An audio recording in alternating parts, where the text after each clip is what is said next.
तर हे मराठ्याचं वादळ मुंबईला निघालं होतं, पण पावसाच्या वादळामुळे मला उशीर झाला जायला.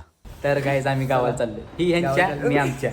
आम्ही आमच्या हॉटेलला तर त्यांच्या हॉटेलला. चला जाऊ, चला चल कर, चालू कर. गावाला तर आम्ही चाललो होतो, पण ही ह्यांच्या मी आमच्या. मग म्हटलं मला नज स्टॉप पर्यंत सोडायला लागते. तुम्ही पण नक्की गावाला जा. तर आम्ही पोलिसांसाठी वाचण्यासाठी शॉर्टकटने Shortcut वापरत आहे. चाललेलो. रिक्षा आहे पुढे बॅग. ज्यावेळेस आम्ही रूम मधून तिघं बाहेर निघतो त्यावेळेस काय तर कांड करतो, म्हणून म्हणलं शॉर्टकट वापरा नाही तर अवघड होईल. Bye bye bye.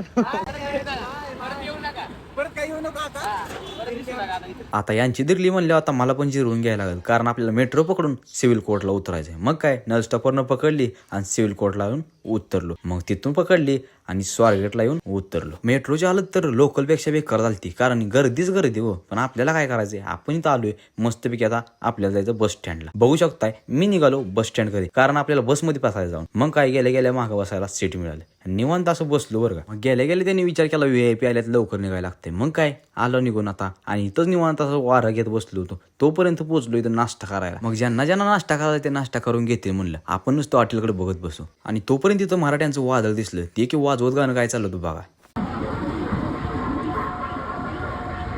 तोपर्यंत कंडक्टरनं गाडी माघार घ्यायला चालू केली. आणि हे गाणं तुम्हाला समजलं असेल तर नक्की कमेंट करून सांगा, आणि फॉलो आणि लाईक नक्की करा, कारण तुम्ही तेवढंच करत नाही, सगळं करताय. मला मोटिवेशन मिळतं, बाकी काही सुद्धा नाही. मग इथे इंदापूर स्टेशनला पोहोचलो. बघू शकताय बस स्टँड आहे इथे मस्तपैकी असं गणपती यांनी बसवलाय. इथं दर्शन घेतलं आणि पोहोचलो टेंभुर्णी बस स्टँड. आणि टेंभुर्णी बसताना ही खूप मोठं आहे, पण इथं बसच लवकर नव्हत्या. ही म्हणले तू 7:30 वाजेपर्यंत थांब इथं. मग काय 1 तासभर इथं थांबलो आणि मग शेवट बस आली. आणि बसमध्ये बसायला जागा मिळली म्हणून मी खुश झालो. आणि मग काय पोहोचलो गावामध्ये. बघू शकता इथे गणपती खतरनाक बसलेत. आपण आता गावातले गणपती बघू.